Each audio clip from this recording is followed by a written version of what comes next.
Buen día. Voy a narrarles una situación problemática que se presentó en la gobernanza de una unidad residencial.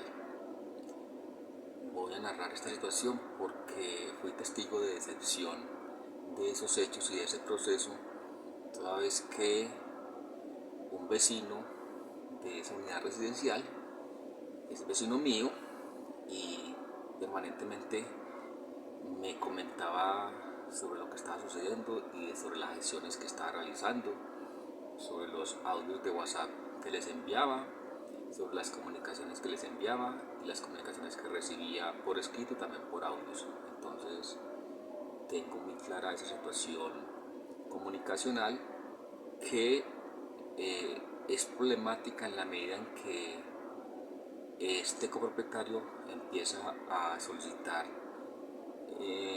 informes y pedir cuentas sobre la contabilidad de la organización. Los antecedentes de esta situación se remontan a partir de la época que sucedió, que fue más o menos en el año 2020-2021. Los antecedentes son como 10 años anteriores, en el sentido en que este copropietario empezó a vivir en ese lugar y observó que en esos primeros años a los niños se les realizaban varias fiestas al año, entre ellas el Día del Niño y de Navidad, pero generalmente eran dos fiestas que se les daba a los niños de la copropiedad. Se hizo el cerramiento de la unidad, que eso requirió un dinero necesario, porque la obra pues que entregó la copropiedad dejó esa obra inconclusa porque así estaba pues en lo pactado al momento de entregar la obra. Ya correspondía pues a la administración de la copropiedad hacer ese cerramiento. A los adultos también se les daba al menos una fiesta al año, puede ser Navidad o Día de Madres, ese tipo de fiestas, amor y amistad. Siempre había pues como esa integración permanente con los recursos que entregan los copropietarios para la administración de la copropiedad en general. Eso no se volvió a suceder, entonces este copropietario, observando todo ese proceso durante 10 años, en los últimos años observó también que la administración siempre daba una especie de saldos en rojo o saldos deficientes para el proceso de realizar las respectivas eh, pagos de diferentes gastos administrativos. Entonces él empezó pues como a observar y a preguntarse por qué sucedía eso con la administración de los recursos de la unidad en comparación con los primeros años, incluso que todavía no se habían alcanzado a vender la constructora todos los apartamentos. La comunicación se empieza a generar y eh, resulta que hace un primer derecho de petición en el que le pide para el año 2020-2021, le pide una petición de información frente a los recursos que habían ingresado y cómo se habían gastado del mes de febrero. La administradora se demora un rato, pero digamos que accede a eso y él empieza a recoger muy buena información y encuentra unos hallazgos de algo que él ya había observado, que era que a un parque infantil le habían asignado hacía varios años, varias veces, presupuesto precisamente para ejecutar el parque, que los niños se divirtieran en el parque. Y a la fecha, después de las asignaciones presupuestales, según informes de la misma administradora, pues no se había ni siquiera empezado a construir el parque. Es decir, ella pasaba que se había gastado un recurso en la construcción de un parque durante 2 periodos y nunca se hizo. Entonces eso se empezó a comentar con el grupo de la administración y eso se regó. Y también sobre las pólizas de seguro, que cuando no hay siniestralidad, no se presenta ningún siniestro en esas pólizas de seguro a todo riesgo, no tiene por qué hacer un aumento como si hubiera habido un siniestro. Entonces, en la medida que hay un siniestro, la póliza aumenta su precio porque es más riesgoso cubrir eh, ese, ese bien asegurado.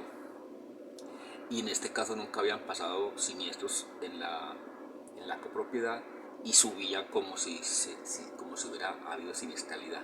Entonces, ese tipo de cosas le presentó, digamos, le dio los hallazgos suficientes para iniciar entonces también otras peticiones a la administradora. Lo cierto es que eso se filtró porque en el proceso la gente de la administración, del consejo de administración, estaban planeando hacer una asamblea extraordinaria precisamente para ventilar el asunto y tomar decisiones, y si fuera el caso, pues incluso prescindir de los servicios de la administradora, porque obviamente había incumplido eh, sus funciones administrativas a la luz de esos hallazgos. Y entonces el consejo de administración sencillamente tenía que, si esta administración no sirve, pues contratamos otra administración. Y si se encuentra que efectivamente hay unos hallazgos que sustentan unos malos manejos, pues hacerlo procedente según la ley. Una demanda por presuntos malos manejos en fiscalía, una demanda civil por incumplimiento a sus funciones según la ley de propiedad horizontal, bueno, lo que fuera pertinente. Inmediatamente esa información se salió a la luz. El copropietario, que todavía estaba haciendo esa revisión, de un momento a otro le fue cerrado toda la posibilidad de acceder a los informes que antes sí tenía posibilidad de acceder. El proceso se larga como un año, año y medio, donde hay como 3 peticiones, 2 tutelas, una apelación a la tutela, 2 respuestas de tutela en primera instancia y una respuesta de tutela en segunda instancia en el caso de la apelación.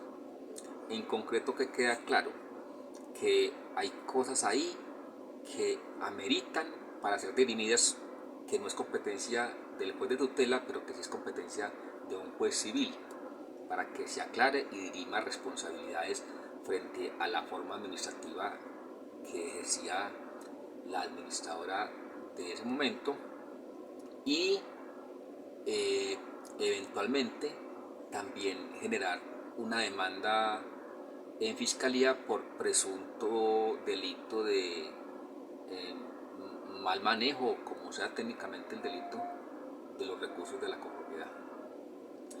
Así termina el asunto. Eh, y digamos, eso permite que durante el proceso la mitad de los integrantes del Consejo de Administración renuncien, porque toda esa información llegaba a los correos del WhatsApp, o más bien al grupo del WhatsApp permanentemente, y se difundía. Y él me comentaba que la información les llegó porque al principio, cuando empezó todo el asunto, lo miraban con expectativa, como con curiosidad. Cuando la administradora dio la orden de que no siguiera revisando la contabilidad, a lo cual tiene derecho como copropietario, eh, la gente lo miraba como con recelo, como casi que como con repulsión, hasta odio incluso. Cuando viene la primera respuesta de tutela, que los jueces empiezan digamos, a reconocer que él tiene derecho a que le respondan la petición como mínimo, entonces ya lo miran desviando la mirada, o más bien no lo miran, le huyen la mirada. Incluso algunos cambian de rumbo, se meten por unas escalas, o se devuelven. Así era el asunto. Y al final, incluso entonces ya del Consejo de Administración, algunos renuncian y incluso se cambian de casa, se van del apartamento que están habitando ahí. Y pasados como 6 meses después de la última respuesta de tutela de los jueces, todo el Consejo de Administración había renunciado.